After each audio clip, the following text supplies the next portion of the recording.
So today is Saturday, October 7th, 2023, and today we will be celebrating, honoring the first ancestor of Zen, Bodhidharma, and in a half-day Zazenkai. So the Teisho will be on Case 41, Gateless Barrier, Bodhidharma and Peace of Mind. The case goes like this. Bodhidharma sat facing the wall. The second ancestor, that would be Wei Ke, having cut off his arm, stood there in the snow. He said, "Your disciple's mind has no peace as yet. I beg you, Master, to please put it to rest." Bodhidharma said, "Bring me your mind, and I will put it to rest." The second ancestor said, "I have searched for my mind, but I cannot find it." Bodhidharma said, "Then I have completely put it to rest for you." Wu Men's commentary. The broken-toothed old foreigner proudly came over 100,000 miles across the sea. This was like raising waves where there is no wind. Bodhidharma could enlighten only one disciple, and even he was a cripple. Well, Shan San Lang does not know 4 words. Woman's verse, coming from the west and directly pointing, this great affair was caused by the transmission. The troublemakers who created the stir in Zen circles are, after all, these two. So, by the way, the fisherman who's mentioned, who doesn't know 4 words, was a superb fisherman, but was illiterate. So Woman is calling our attention to the failure of words and abstractions.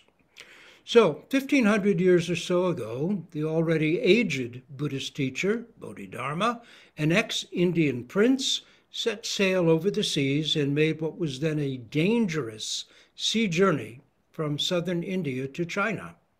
Once there, he directly pointed to mind itself without dependence on special words or canonized holy texts, opening the gateless gate of Zen.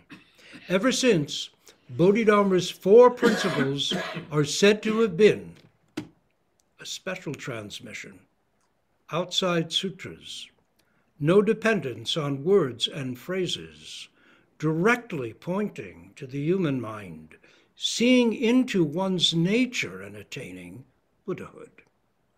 A special transmission, outside sutras, no dependence on words and phrases, directly pointing to the human mind, seeing into one's nature and attaining Buddhahood. This differed considerably from other schools of Buddhist practice then current in 500 Common Era China. Rather than adding good things like wisdom and compassion to us, Bodhidharma Zen took everything away, all to help us realize this very mind of wisdom and compassion that we all already have, indeed, that we are, only caught up as we are in conditioned, dualistic, unconscious habits of self-oriented thought, we've forgotten that this is so.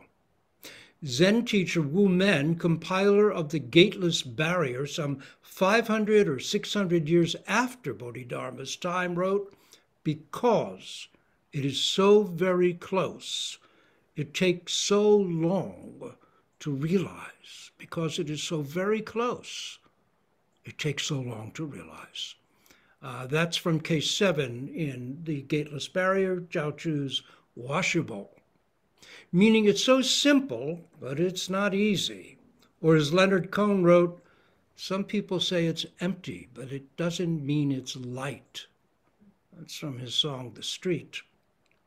Bodhidharma and Wei Ke, who became the second ancestor, demonstrate how this goes. In this case, that is in this koan case, paradoxically, peace begins with the recognition of our unpeace. Starting Zazen, we may be dismayed to see how jumpy, inattentive, scattered, and self-absorbed our minds are. How terribly unpeaceful. It can seem then that our search for truth must be heading in the wrong way. Roshi Kapleau used to say that a Zen Buddhist really needs only one article of faith or belief, namely, that the Buddha wasn't a fool or a liar, when upon his great enlightenment he exclaimed, "Wonder of wonders! All beings are already Buddha right now, only their habit of self-centered delusion prevents them from realizing this." Roshi Kapleau also often added after this, saying that once we truly accepted this, we have to find out for ourselves what the Buddha was talking about. After all beings includes me. But how can I be a Buddha? I'm filled with anxiety, self-centeredness, self-concern, pettiness, anger. And how can people whose behavior and beliefs I find abhorrent be Buddhas, racists, misogynists, homophobes, climate deniers, dictators? They're Buddhas? Really? What did the Buddha mean? The Buddha's legendary words can keep us going when what we find after an initial burst of enthusiasm, "Hey, I'm meditating and it's great," might be not peace and joy, but unpeace, unrest, shortcomings. Roshi Kapleau also used to say, in the beginning it's roses, roses. Later it's thorns, thorns. Like the person who puts down their keys and then searches for them in the assurance that they're right there, only to discover they're not. We may start off happily in Zen, but after a nice start, may begin to see how much work there is to do. We start thinking, wait, if I'm a Buddha, then where is my peace? And we begin to really ask ourselves, really ask ourselves, where is my wisdom, my courage, my insight, my compassion? Where is the enlightened me Zen Buddhism says I already have or am? Where is it? What were once philosophical or academic questions become startlingly personal. This is the awakening of real questioning into the nature of our own life. Blinders are stripped away and we find that we ourselves are the Buddha leaving home. We ourselves are Wei-Ke standing in the snow, our minds not at peace, but earnestly seeking peace. Such doubt is faith in action.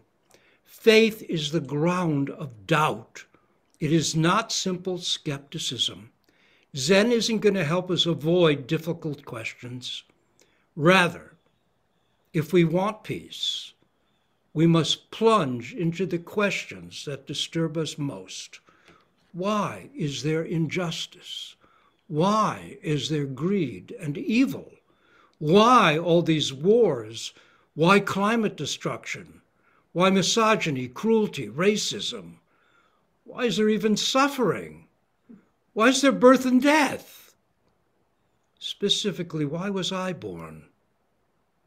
Why am I here? And why must I, me, myself, and precious I, age and die? Wei-Ke, as a Buddhist monk, had read and studied, meditated and chanted, yet he was honest enough to acknowledge that despite all that, his mind was not yet at peace, not at the core. When he heard of this newly arrived teacher, Bodhidharma, just landed in China from India, the land of the Buddha, he experienced an upsurge of faith and set off to find him. Yet the story of his meeting with his teacher-to-be, Bodhidharma, seems rather excessive, like a Jataka tale in which the Buddha gives away his own flesh or his eyes to a beggar, or gives his body to a starving tigress. You hear the tale and think, I don't think I want to do that. Wei-Ke, to get the teacher to open the door of Doksan, cuts off his arm in order to prove his sincerity and worthiness. Yikes! What does it take to work with a teacher? How dramatic does it have to be? And do we have to make a show of it to impress the teacher or our peers or perhaps ourselves? Need it be so dramatic? Letting go of what we no longer need, setting time aside for Zazen, for Teisho, Doksan, Zazankai, ceremony, and Sesshin is a practical, sincere, realistic way of cutting off an arm. It means that you're sincere enough to start. Start what? Start making the sacrifices you can realistically make to help you actually find peace. Not the band-aid of calm, but the peace of knowing who and what you intimately are. The peace beyond all understanding. A teacher looks for sincerity, which means checking to see if you are acting on your aspiration to practice. In the early days in Rochester, when we were young and had fed ourselves on stirring stories of Tong-era monastics who did wild things to gain, and I put that in quotes, gain enlightenment, we also did crazy things, like not sleeping more than 20 minutes in a full 7-day sesshin, or sitting a full 7-day sesshin in full lotus posture, despite the pain, or walking barefoot on gravel in ice and snow to stay awake. Then again, back then no one had careers. And most of us, not all, for Rose and I were exceptions, they had no careers, no committed partners, no children, so most were free to imitate the monks and nuns of old. Rose and I, of course, were married and had a child when we came here, so we were in a different place, and yet we did crazy things. It was immature. We didn't have actual lives we'd committed to yet. But doing these things, and yes, as lay people, as I said, even we did it, such were the early times in Western Zen, you discovered you were capable of a lot more than you thought you could do, or a lot more than you'd been conditioned to believe you were capable of. In the Three Pillars of Zen, Philip Kapleau, after going through some very heavy physical makyo during an intense monastic sesshin early on in his Zen practice, is told, "You are more strong than you know, Kapleau-san." Amen. All beings are Buddha. This is no joke. Cutting off an arm is where practice moves from vague spiritual hopes to the work of getting to the mat. It's where it gets real. Letting go of what is lesser, we dig in and work to realize what is greater. Committing to this count, this breath, this koan point is, for us, sitting in the snow. We no longer drift along, but move against the habitual flow of old self-centered habits. Well, we don't literally cut off an arm any more than in being inspired by the Tigress Jataka, we literally feed our bodies to tigers, but we do cut off what may, at least initially, be held by us as almost as precious, our me-oriented, self-centered, dualistic thinking. How do we cut that off? Not by suppressing or blocking it or pretending it isn't there, but by seeing it so clearly and fully, we lose our habitually obsessive interest in it to some degree, and its grip loosens. That is, we do it by practicing 1, 2,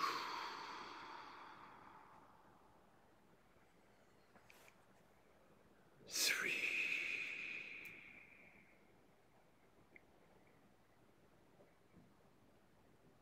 We do it by fully sitting, thinking, not thinking, by absorbing ourselves in mu or other koans until our habitual self-looping mind falls away and wind, rain, stars, moon, dust, street noises all walk freely in. We do it by showing up for the actualities of practice, inconvenient as they may be. In a recent email conversation with James Ford Roshi, he presented the essence of the way as waking up and growing up, which I told him I felt was a great summation of the Bodhisattva path, but I also said it was missing one element, showing up. And he agreed. So the Zen path, the way of the Bodhisattva, stripped down to its essence, is waking up, growing up, showing up. Real change, make that transformation, requires effort. Yamada Roshi said that the essence of Zen is the maturing of character. Kapla Roshi often said to accomplish a certain goal, you must become a certain person. But once you have become such a person, you no longer need to attain that certain goal. There is a necessary rigor to genuine practice. We are not joining a social club. We are vowing and committing together to actualize the realization of practice to the benefit of all. Practicing sincerely opens us to intimacy with raindrops and falling leaves, with painful things and happy things, with angry and joyous faces, with trees, crows, cats. With the waning of COVID's death threat, we have a new challenge. Zoom has been a lifesaver, literally. Yet its gift can, like all habits, become a zone of convenient inertia. So to add to our list of ordinary expressions of cutting off an arm, we now have periodically coming to the Zendo in person, literally showing up. Sunyata Roshi now insists that any of her students who live within a 9-hour drive of the Vermont Zen Center must come in person to sesshin. They can no longer come to sesshin by Zoom. Who knows how long our current in-person option will remain open. We are all aging. Illnesses abound. Lives change, and while we may live nearby now, who's to say that will last? Karma is karmic. After all, who knows what may ripen to us? COVID may return, and in-person may require masking again, or we may be forced to return to unmasked Zooming, no longer sitting in person. Who knows what will happen? For now, if we are local, coming in person literally means stepping out of the domain of me and my and into Sangha, into a temple space dedicated to Buddha and Dharma. There is value in this act of showing up, growth value, maturing value. Whatever discomfort is involved in going against the flow of habit and convenience is worth it.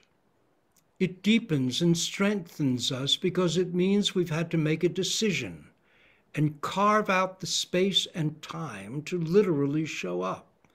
This is Wei Ke in the snow, cutting off an arm. Of course, if you don't live locally, then carving out the space to show up by Zoom, that's your practice.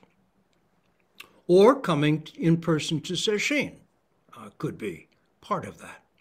Poet Robert Bly, founder of the men's movement active in the 80s and 90s, said in a workshop I once attended with him, if you just new agely go with the flow, you always end up in the bleeping, and he didn't use bleeping, Gulf of Mexico.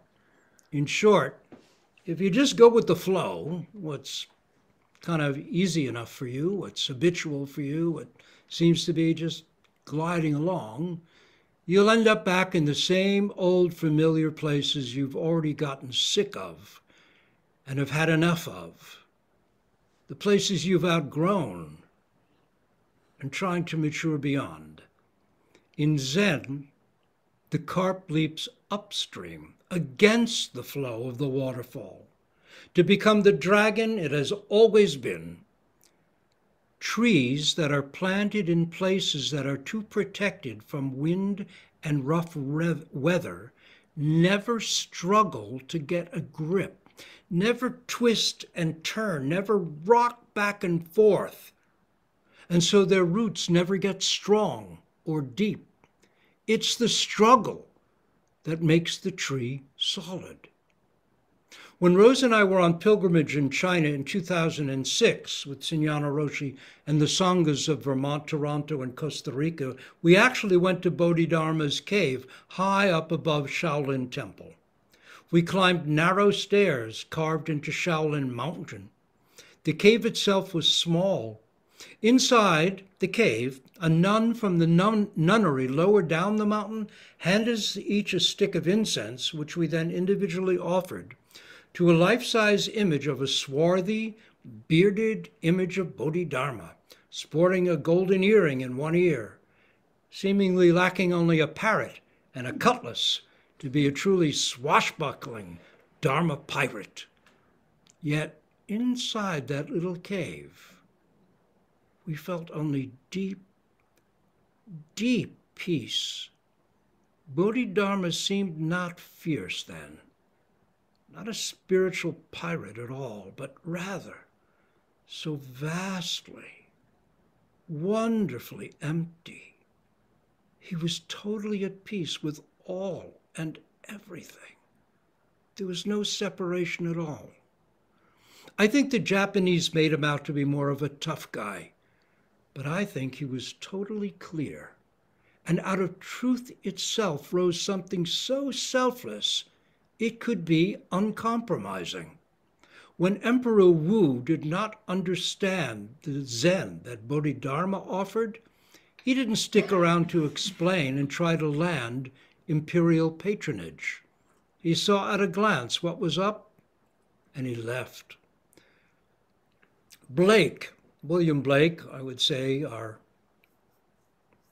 Bodhidharma for the West, in 18th century darkly industrializing England wrote, "What is the price of experience? Do men buy it for a song, or wisdom for a dance in the street?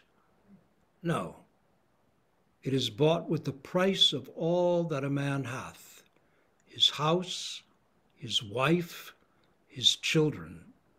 Wisdom is sold in the desolate market where none come to buy, and in the withered field where the farmer plows for bread in vain." That's from the Four Zoas, one of his long epic poems. What is the price of experience?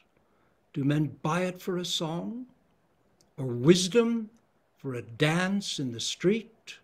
No, it is bought with the price of all that a man hath, his house, his wife, his children.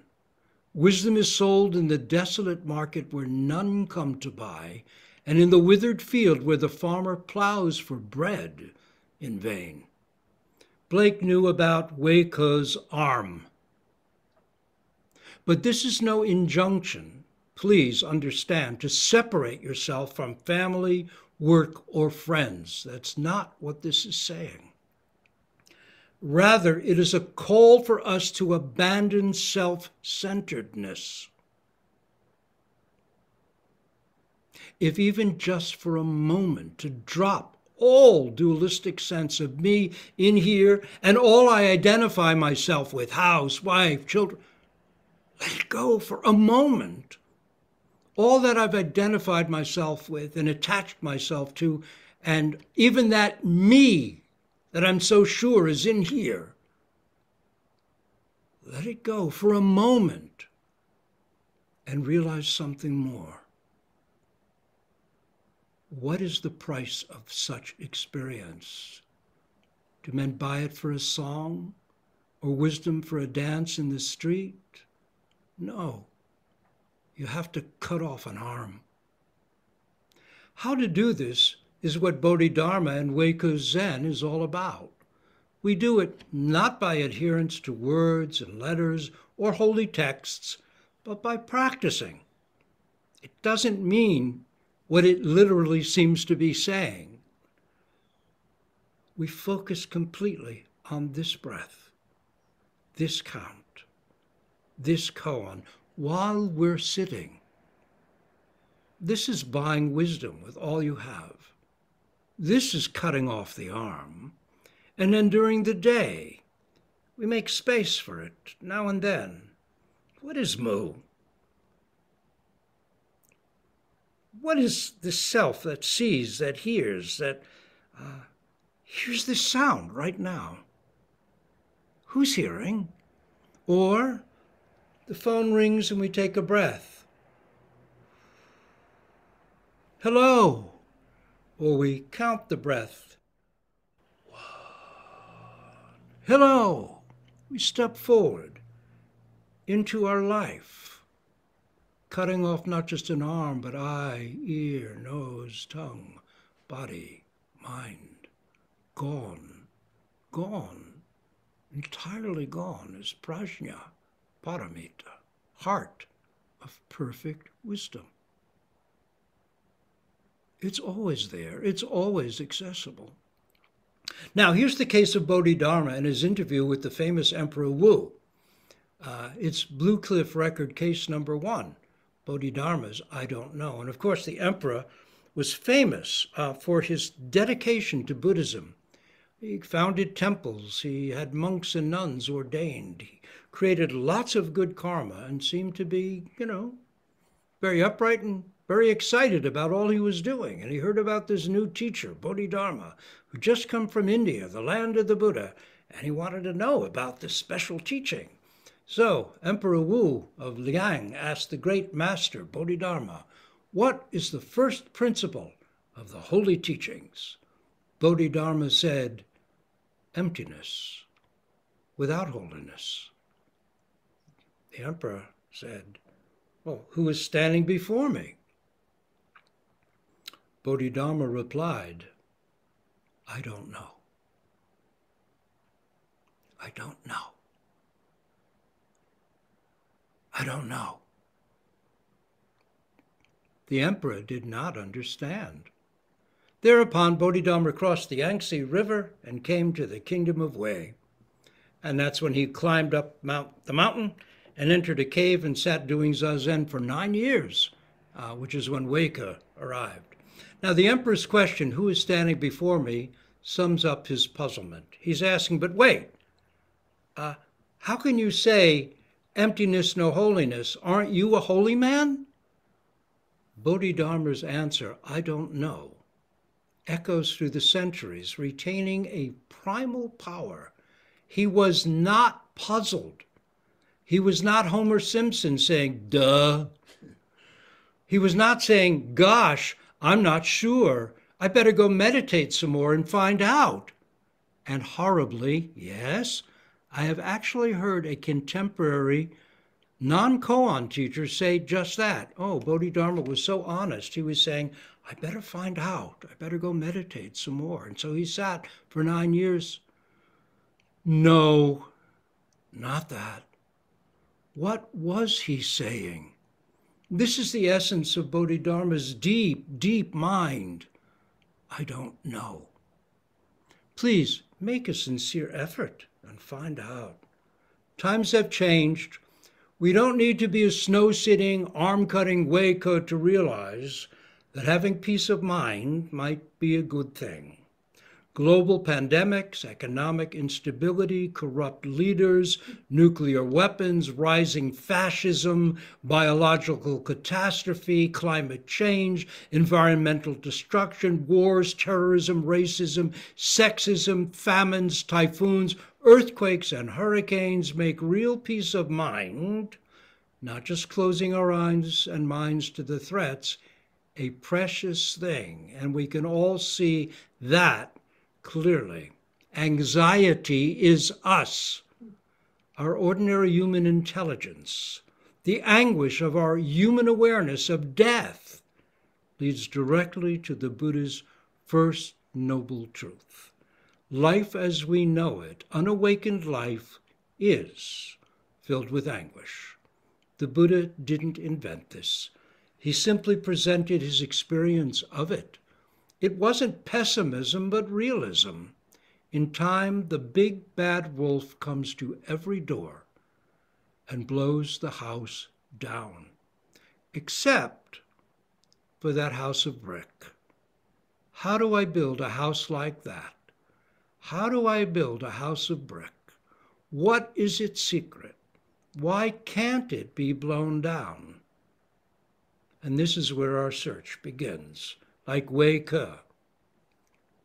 What is real peace? Bodhidharma radically changed the Buddhism of his time, returning it to the elegant reality of the Buddha, who 1,000 years earlier had been absolutely clear. Practice of realization is the point. Not getting something for myself, but transforming the isolated self itself through insight. Empowerment doesn't come from getting what I want.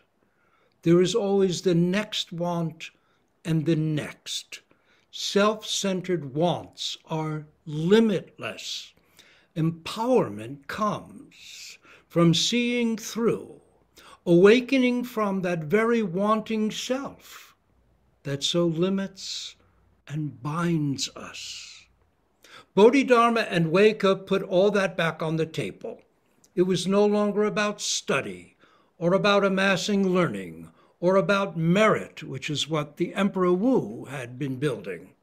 Mind itself, this very mind that hears sounds with the ears, sees colors with the eyes, thinks with the brain, feels with the body, tastes with the tongue, must be realized, awoken to. But by whom? Who realizes what? Bodhidharma Zen is that radical in the primary sense of going for the root. He was presenting the Buddha's profound realization 1,000 years after the fact. Bodhidharma makes the way of the Buddha practical and real for each of us, no matter when we live. He moved Buddhism from philosophy to practice realization, proclaiming anew, we don't need to add a thing. Our original nature is already it, above the heavens, below the heavens. If we remove our habitually dualistic delusions, we are already where we have been searching to be. Where we have actually been searching from. Zen practice realization is the work of and by our own awakening self-nature, which is much easier said than done. The core delusion of habitual duality of me and here and everyone and everything else out there forms the linchpin of our personal solar systems, turning on the unconscious belief that we are the sun and all others, like so many planets, simply revolve around us. Of course, life itself, in so many ways, large and small, shows us every day that this is not quite so. Shows us, that is, if we're willing to see.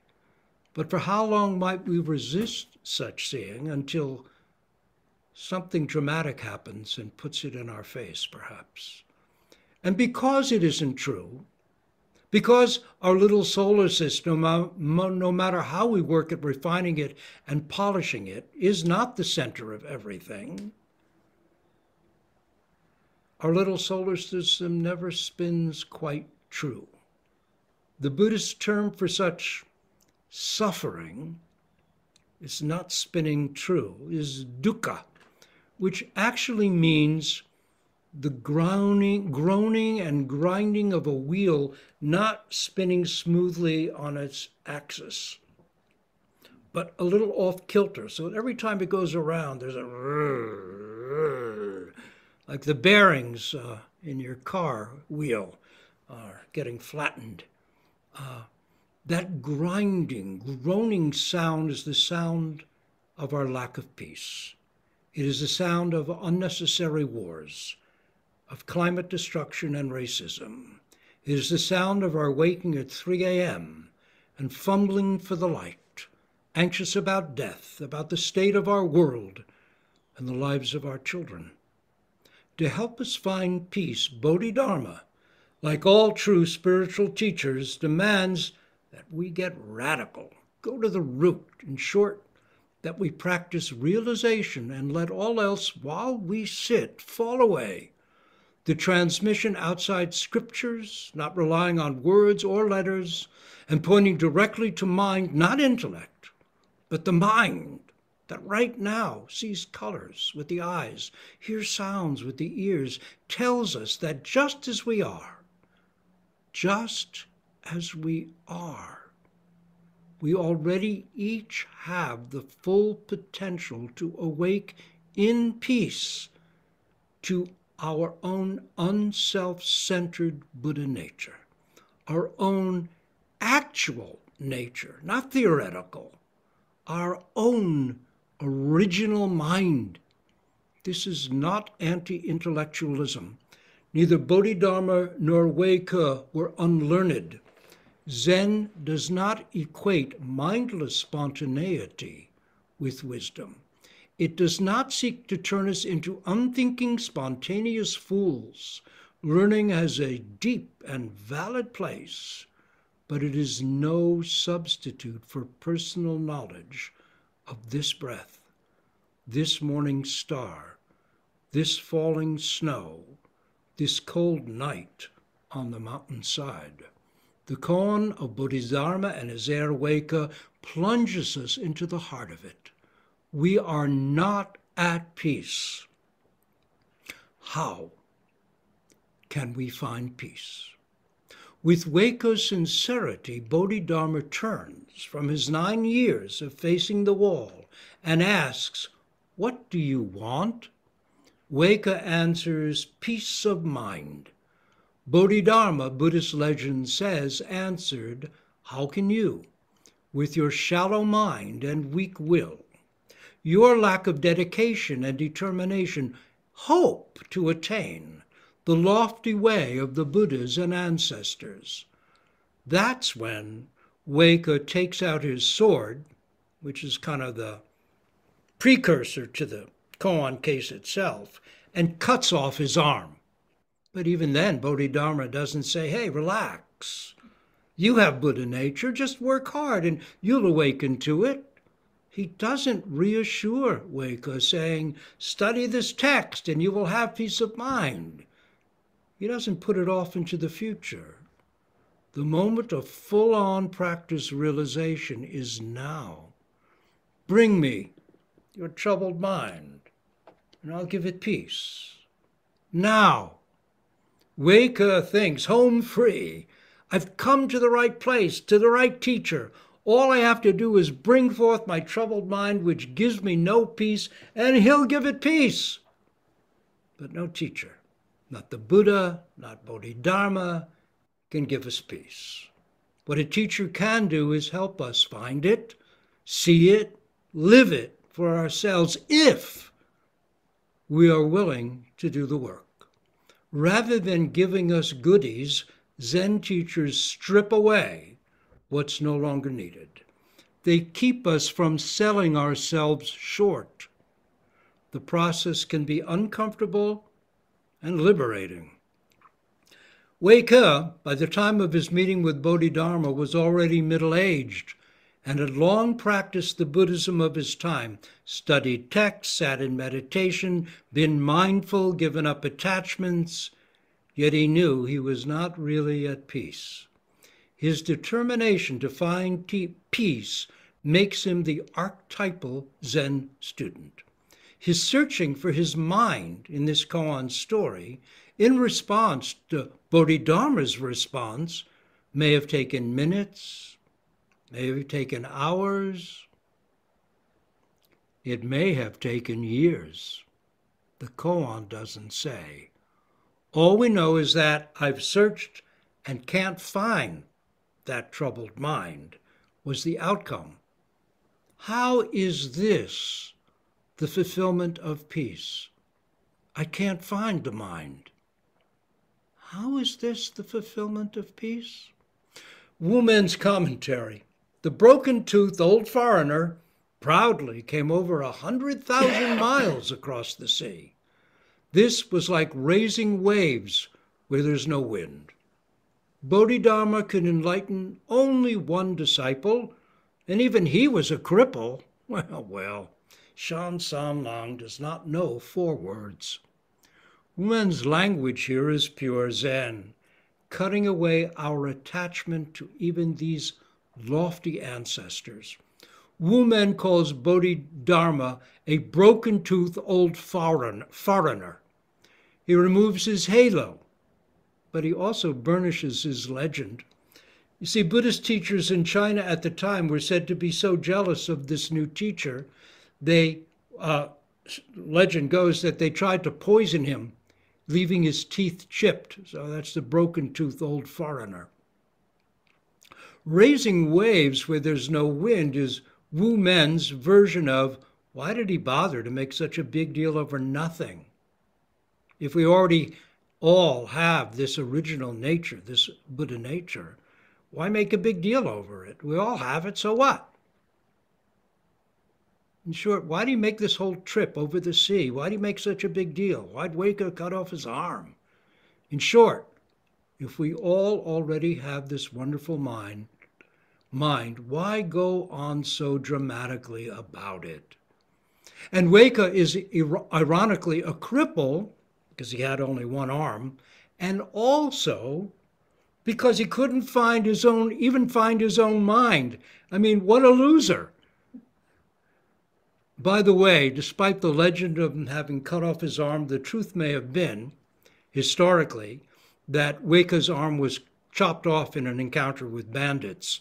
But then it kind of became a glamorous part of the legend of how come he only had one arm. Shan San Lang, a fisherman in Chinese folklore, was illiterate, as we've mentioned.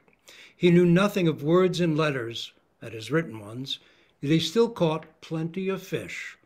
So attachment to words and letters, to concepts, will not resolve our life doubts or our religious quest. It won't tell us why we're born, why we must age, why there is suffering, why we must die. But illiteracy is not the point, far from it. This language is meant to free us from attachment to even Zen's founding teachers. Zen won't let us settle down with, oh, how great they were. Instead, inspired by them, we must ourselves set out on the same road, accomplish, to whatever degree we can, what they accomplished, and find creative ways to help others do the same. Unfortunately, such ironic language can be badly misunderstood. Simply imitating harshness becomes fox Zen. It's imitation Zen. It's not genuine. Now, some teachers in the past did use harsh methods, but we must also realize historically that most disciplines, most crafts, etc., in those times were taught through physically demanding apprenticeships, and Zen was no different. Yet even way back, great teachers like the Buddha, like Zhao Chu and others, were not harsh at all. I think in our time of Aitken Roshi, there was nothing remotely harsh about him. Yet he was nonetheless impeccably exacting and uncompromising in regard to the Dharma, in the Doksan room, in his Teishos, in his interactions with his community and as well as with ethical behaviors in life. He came forward from personal experience of truth. There was no imitation in his Zen. The koan's archetype of rigor is accurate. All genuine spiritual practice demands courage, commitment, perseverance. It requires carving out the space and time to actually do it. It means cutting off an arm. Such practice is challenging and at times, given our busy lives, quite inconvenient. But it is also transformative, which is the point, and consistency is helpful. Later on, when Huike himself was a teacher, he wandered among the fish seller stalls, tea stands, and wine shops, hanging out with all sorts of people. He was upbraided for this unconventional, lowly behavior by such a learned, he was, as a monk, and honored teacher. He was upbraided for this behavior by establishment types. And when he answered, and one old translation, this is from John Woo's Golden Age of Zen, translates his response as this: I do it for the sake of my own soul. It was his way. By then, he was ready to be out in the mix, no longer up on the bare mountaintop, but down in the marketplace with helping hands like Hotai in the 10th Oxherding picture. In time, Huike was murdered by the local governor for preaching this radical new Zen Buddhism. Legend says that his body floated upstream and came to rest at what came to be known as the second ancestor, Huike was the second ancestor's village. The entire community, even today, knows and is dedicated to the story and teaching of Huike and Bodhidharma. Rose and I, along with Sunyana Roshi and her Sangha, visited there in 2006, the first Westerners to ever do so.